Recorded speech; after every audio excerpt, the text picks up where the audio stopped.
Most people think of themselves as wise. At least they think of themselves as wise as they compare themselves to somebody they think is foolish. We all know somebody, well, a neighbor, or maybe a co-worker, maybe a family member who is really the foolish person, but as compared to them, we generally think of ourselves as wise. That being the case, I'm going to make an assumption today. I'm going to assume that I'm talking to wise people. Is that a good idea? Well, we're going to make that assumption. If that's the case, Solomon has something to say to you. There is a portion in the book of Ecclesiastes where it seems to me he's saying, in essence, if you are wise, here are some things you need to know. So, will you turn with me to Ecclesiastes chapter 9, where Solomon talks to the wise. I'm going to begin reading at verse 13. He says, "This wisdom I have seen under the sun, and it seemed great to me. There was a little city with a few men in it, and a great king came against it, besieged it, and built great snares around it. Now there was found in it a poor, wise man, and he by his wisdom delivered the city. Yet no one remembered that same poor man. Then I said, wisdom is better than strength. Nevertheless, the poor man's wisdom is despised, and his words are not heard. The words of the wise, spoken quickly, should be heard, rather than the shout of a ruler of fools. Wisdom is better than weapons of war, but one sinner destroys much good. Dead flies putrefy the perfume's ointment and cause it to give a foul odor. So does a little folly to one respected for wisdom and honor." The heart of this passage is a parable, which I will explain in a minute. It seems to me that Solomon uses that parable to teach some things about wisdom. One of those things is positive. And then there are several things about wisdom that are negative, at least to the one who has the wisdom. And those negative things you really need to know, as well as the positive thing he has to say about wisdom. So with that in mind, let's look at the positive and the negative things you need to know about wisdom. Verse 13, Solomon says, "This wisdom that he's been talking about, I have seen under the sun, and it seemed great to me." Now, as I have explained before, as we've gone through the book of Ecclesiastes, that little phrase, under the sun, means nothing more than on the earth. Some try to make more out of it than is necessary, but I think just basically the idea is, this is what I've seen on the earth. I've seen wisdom. And you know what? It is great. Now later in the passage, he says in verse 16, wisdom is better than strength. And he says in verse 18, wisdom is better than the weapons of war. So the first thing you need to know about wisdom, and this is the positive thing, is that it's great. As a matter of fact, you could argue that it's superior to strength, and by that I mean military strength. That there are situations where you're better off having wisdom than having a whole army backing you up. Now that's his point. It's a very positive point. There's benefits to wisdom. It's great. It's stronger. It's better than wisdom. Than strength. But what he does next is he gives a little parable. And this parable illustrates perfectly what he just said. Look at verse 14. There was a little city with a few men in it, And a great king came against it, besieged it, and built a great snares around it. Now there was found in it a poor wise man, and he by his wisdom delivered the city. Now that's the parable. It's real simple. There's this little bitty town. Doesn't have very many people in it. Therefore, it couldn't have a big army. Couldn't defend itself. Matter of fact, it says very specifically, it was a little city and there were few men in it. So it was a defenseless, helpless little city. And a great king, implying that unlike that little bitty, helpless city, this king had a great army. And, for some reason not explained, he decided to conquer the city. So he besieged it, laid traps all around it. So that poor, helpless, defenseless city didn't have much hope standing up against a great army of a great king. But Solomon says, there was found in it a poor, wise man. Now he's poor. So he doesn't have wealth. He's poor. He doesn't have an army. He's poor. He doesn't have anything that's going to come up against a king and a whole host of military might. But he's wise. And verse 15 says, by his wisdom, he delivered the city. Wow. Solomon is saying, wisdom is great. That's verse 13.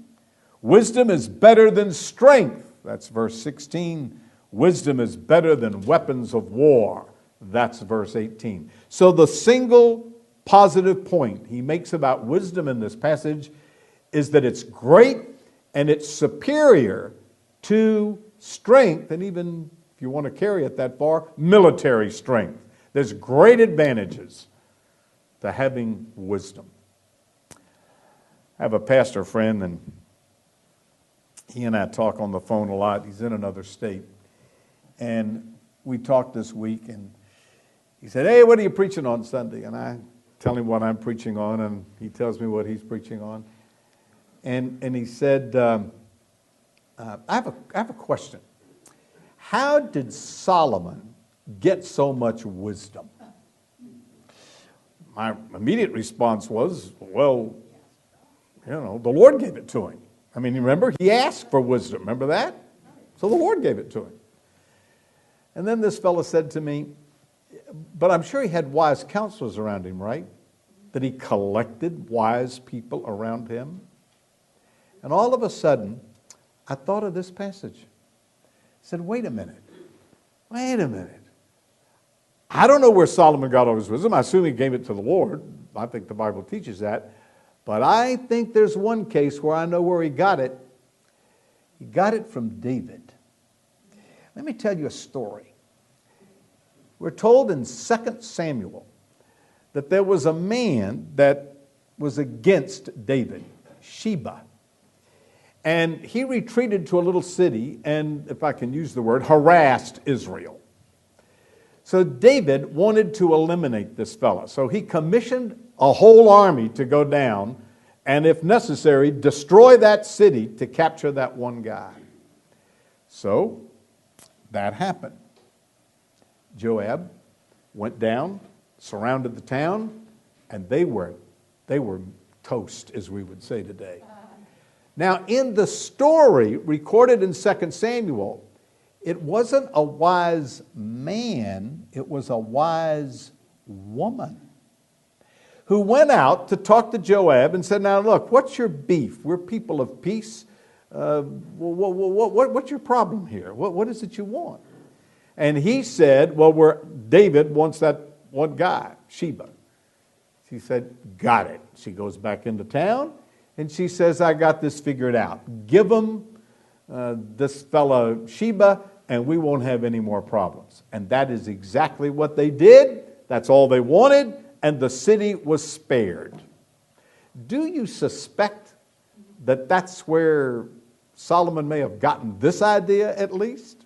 I think that's very possible, which leads me to say, be a wise father to have a wise son. Now, we know this very kind of thing happened in 2 Samuel chapter 20. It also happened in other places. Matter of fact, most of us aren't up on our ancient history. That's not a subject that we spend a lot of time thinking about. But some people have said, one of the greatest battles in all of history took place in ancient Greece when the Persians came against Athens. Athens won against a superior force by wisdom, if you will. And there are other cases as well. So this is not a far-fetched idea. But here is the point. Wisdom is better than strength. So let me ask you a question. If you had to choose wisdom or strength, which one would you choose?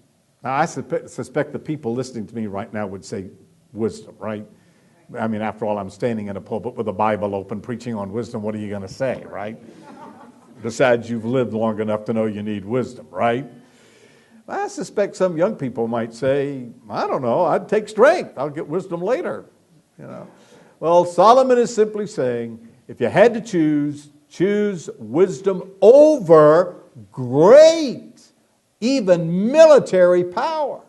Choose wisdom, because wisdom can serve you better than a whole army with military weapons. So, as will become evident as I continue, let me suggest this. You should seek wisdom, and you should speak wisdom. Earlier in the book of Ecclesiastes, Solomon said, there is a time to speak. And the time to speak is when you have wisdom and other people need it. If the city is surrounded, and you can figure out how to prevent the city from being conquered, by all means, go talk to the man who's about to destroy the city. Right? So if you know somebody who needs some of your wisdom, don't hesitate to give it to them. Now, James has some things to say about that. In James chapter 3, he says, make sure you are practicing the wisdom before you share it, but by all means, seek it, speak it, and share it. Wisdom has great advantages, can get you out of all kinds of problems. So if you have some of it, spread it around. Now, I said this passage tells us one positive thing about wisdom and several negative things about wisdom. Let me give you 3 negative things about wisdom. Look at the end of verse 15. Yet no one remembered that same poor man. Wow. He saved the city. And nobody remembered that poor man. He was a hero. But nobody remembered that same poor man. He was, I submit to you, quickly forgotten, not recognized. Matter of fact, some have suggested the little word remember here might imply there was some kind of a reward. He wasn't rewarded. But for sure, the point is, he wasn't remembered. If a man saved the city, and you were on the city council, what would you suggest we do? Would you suggest we at least recognize him? Maybe somehow fix it so that he's remembered? Maybe we give him a plaque? Maybe name a street after him? Or erect a statue with him and put a plaque at the bottom of it so next generation can come and see the statue and read and remember that he saved the city. Perhaps somebody would write a book. Oh, tell his story. And if that happened, Hollywood would pick it up and make a movie, and he would become known in the city, which he should have done. But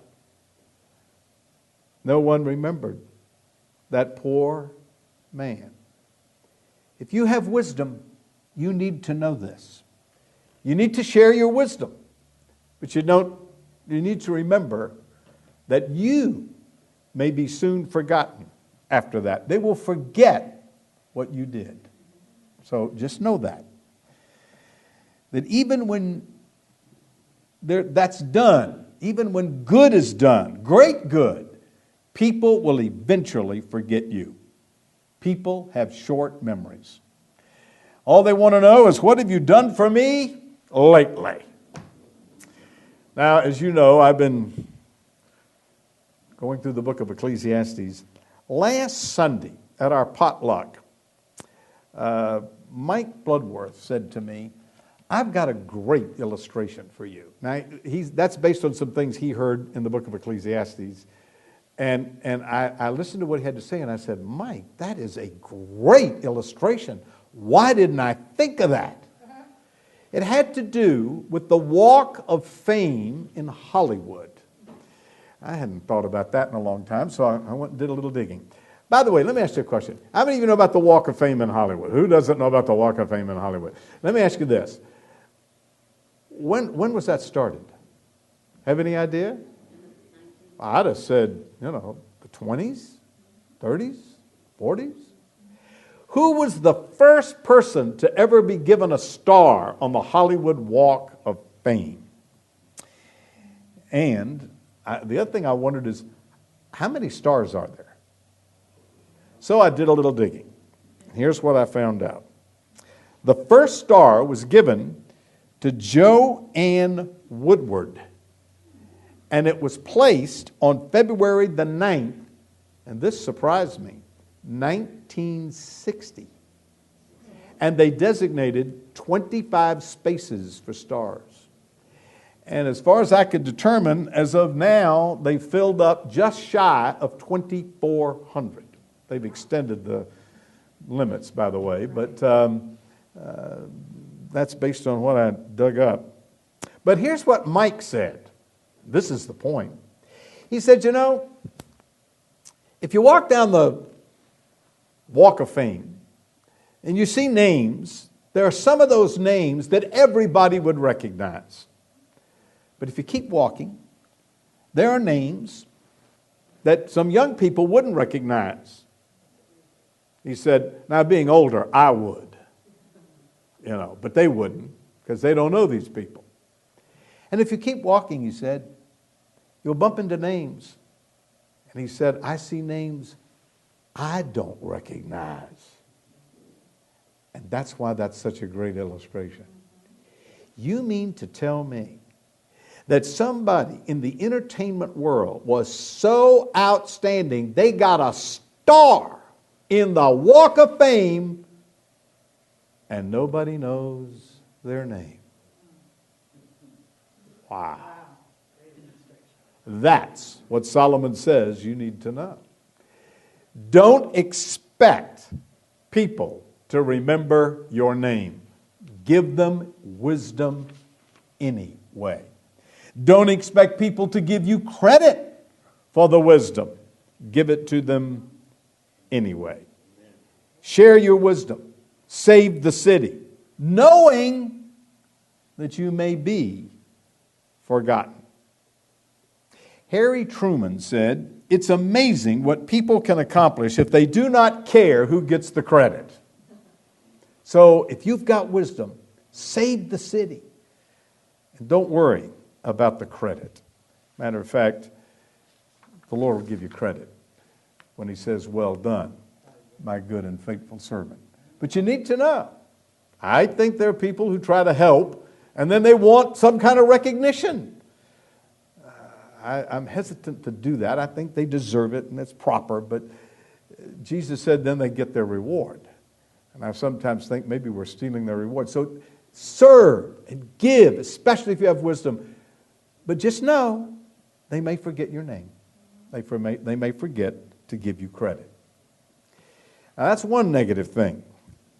It gets worse. Verse 16 said, then I said, wisdom is better than strength.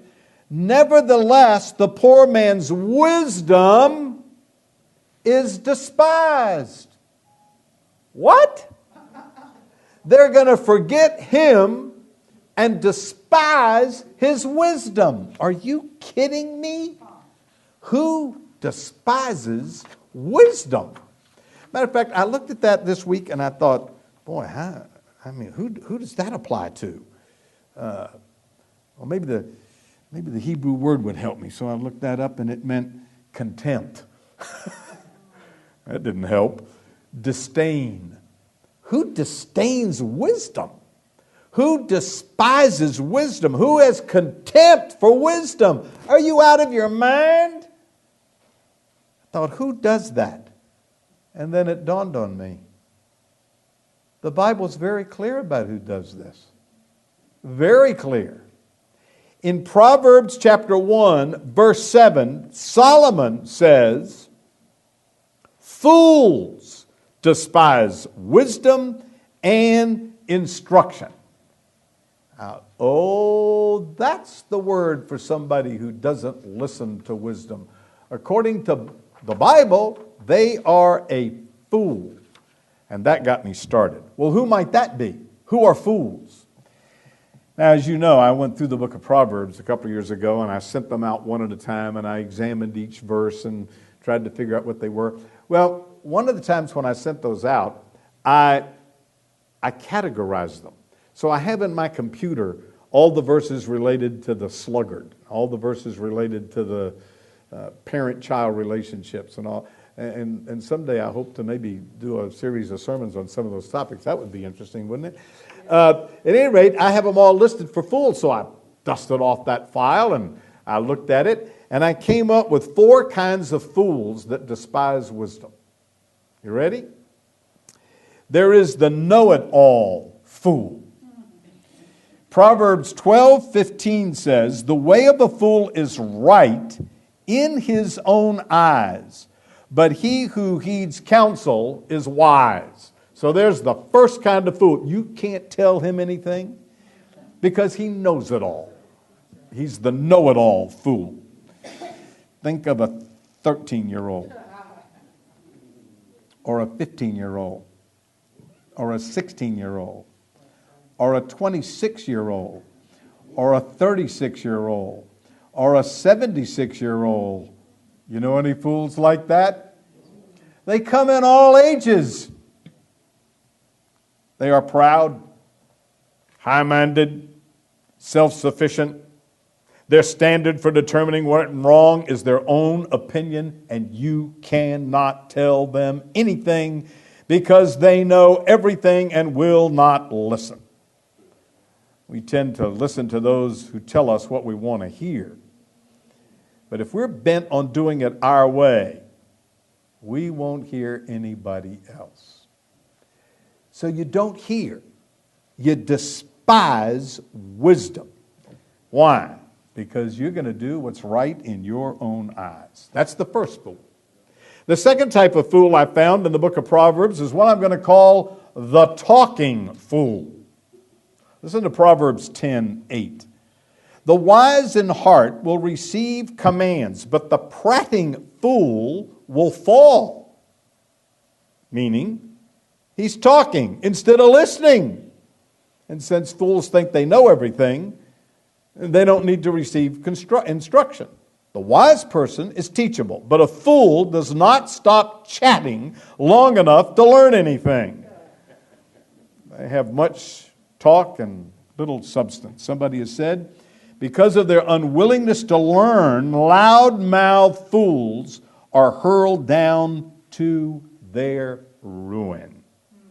Proverbs 18 verse 2 says, the fool has no delight in understanding, but is only in expressing his own heart. Talking about himself and his opinions is his highest joy, said one commentator.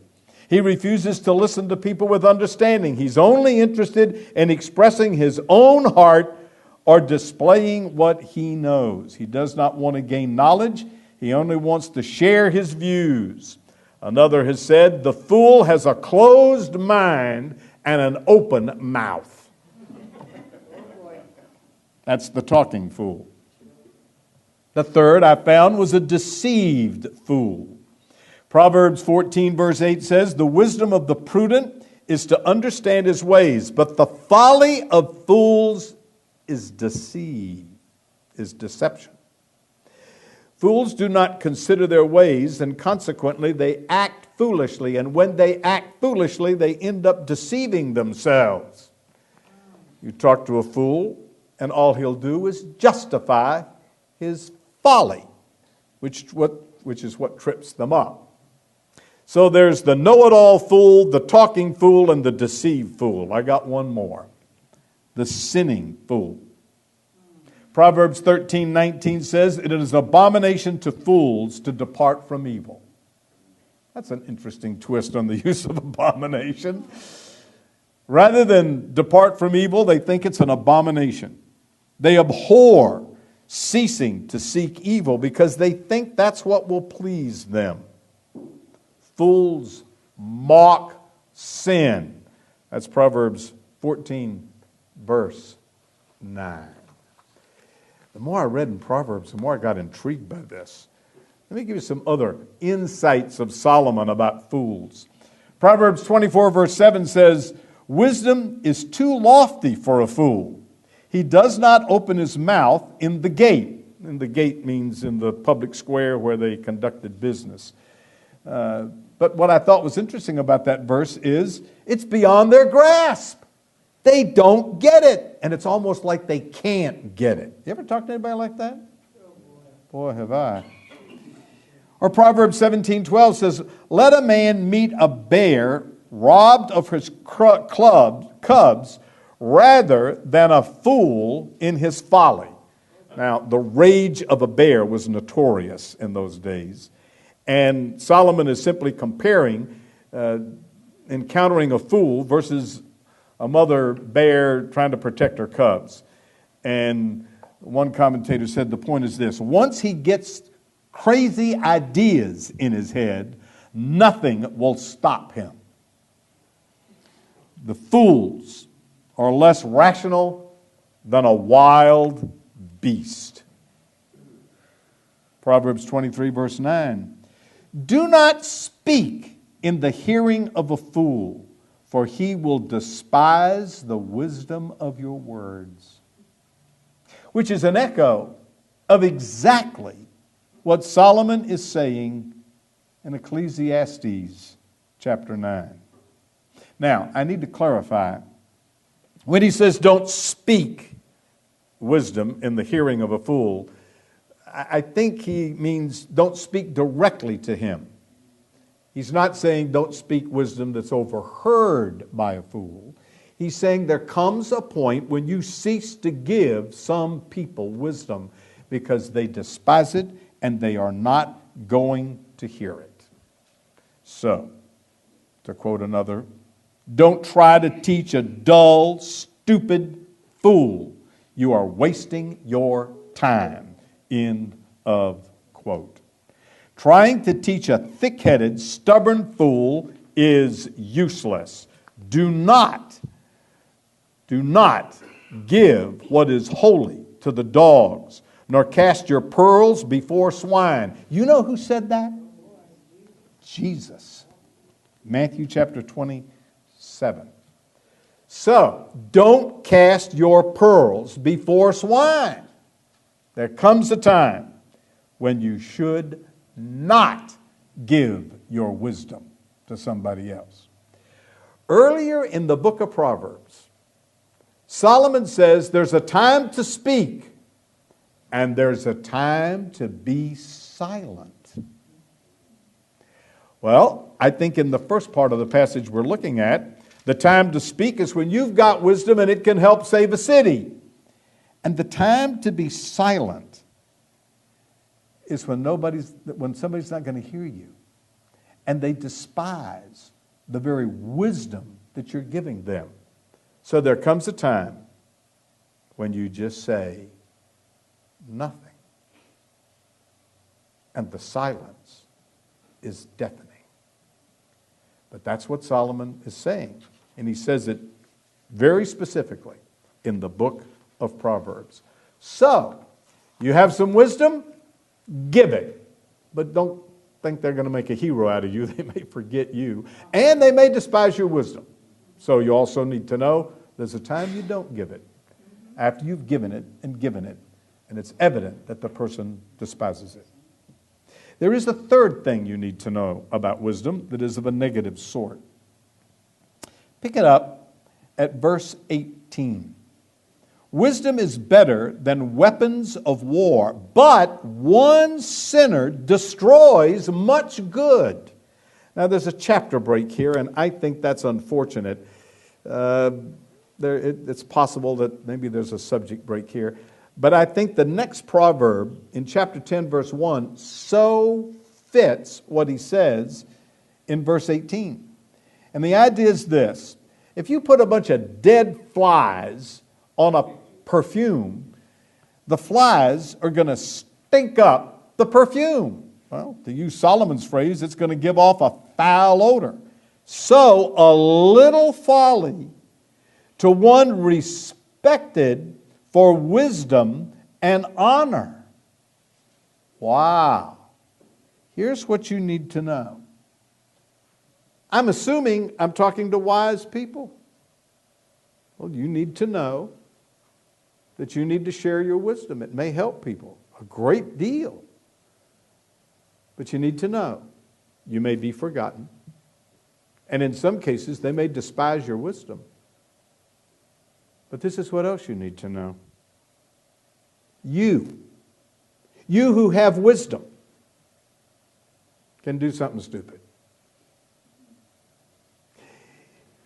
You can destroy much good by one stupid, foolish act.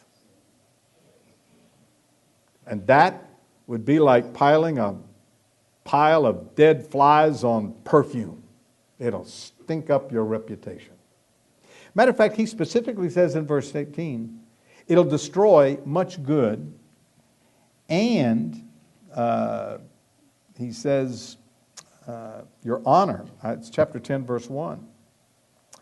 You have honor, and just one stupid thing will destroy your honor. One sin can destroy a lifetime of virtue. Scratched my head and I thought, who do I know that's done that? And immediately 2 names came to mind. So to show you that I am bipartisan, I'm going to tell you who both of them are. Richard Nixon and Bill Clinton. Richard Nixon did some good things, actually. Not everybody would agree with everything he did. It's the case with every president. He opened China. Wasn't bad. And then somebody broke into Watergate, and apparently, as I recall, he did not order it, but he covered it up. So I just mentioned his name, and what's the first thing that pops in your head? Watergate. Bill Clinton wasn't all bad. I know everybody doesn't agree with everything he did, but he did some good things. Along with Newt Gingrich, he balanced the budget. Not many presidents could say they've done that lately. But when I mention his name, what's the first thing that pops into your head? Monica Lewinsky. That's what Solomon is saying. You can have all kinds of honor. You can have lived a life of virtue, and just one stupid act of folly will stink up your reputation. So you need to know. If you have wisdom, be careful. Be careful.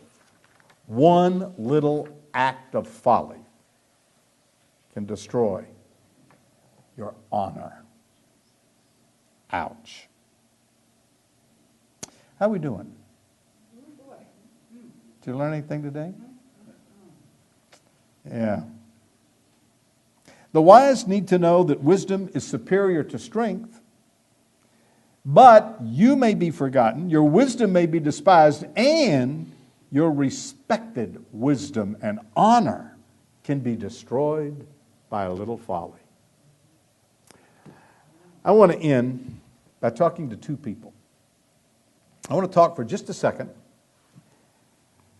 to those who hear wisdom. Maybe you're not wise yet. You'd like to be. Well, let me give you some suggestions.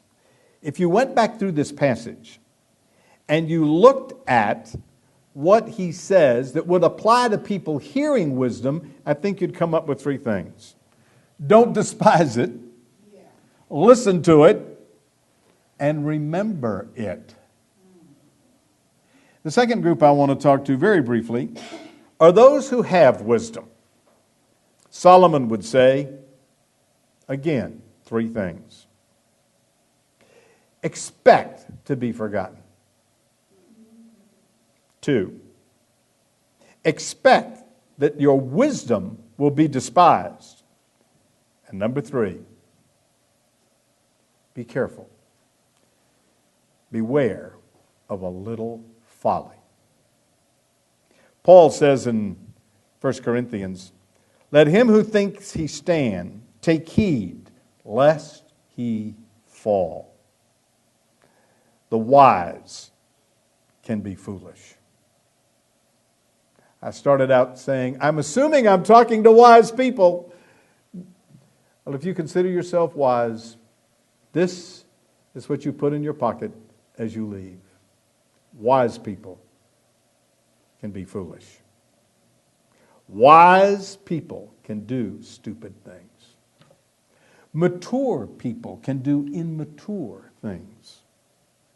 Wise, mature people can fall to their ruin. You don't make it until they put you 6 feet under. Thought, wow, how do I illustrate that? Then I thought of this. In Galatians chapter 6, Paul says, you which are spiritual. Now, in Paul's epistles, spiritual is a synonym for maturity. That's obvious from 1 Corinthians chapter 2. You which are spiritual, restore such a one. Restore those who've gotten off into false doctrine. Restore them. Go help them. Go use your wisdom. Then he says this, considering yourself, lest you also be tempted. So do it with meekness. Wow, somebody that's qualified to help people and should can be tempted. So be careful. And then I scratched my head and I thought, well, you know, Richard Nixon and Bill Clinton, that's honor and that's in the text. But who had wisdom and did something stupid? I mean, real stupid. I know anybody like that? And I scratched my head and I thought, well, of course. Who was the wisest man in the world? Solomon. Did he do anything stupid? Oh boy. How many wives? 200 and 800 concubines? Now let me just tell you, that is plain dumb. And all the men said, amen. Years ago, I talked with a fellow who came from another country where they allowed a man to have 4 wives. And I was a very young man at the time. Matter of fact, I was in college at the time. But the conversation made a profound impact on me. He said, you know, you just never want to do that. I said, really? I think many men would dream of that. What do you mean you don't want to do that? He says, well, I've got an uncle, and he has 4 wives. And he said, he bought one of them a Mercedes. Now that's fine, except the other 3 had to have a Mercedes. And they can't drive. And Solomon had 200 wives. By the way, that's really very serious, because according to the scriptures, that's what got him away from the Lord. So here was a man with God-given wisdom who did some really stupid stuff.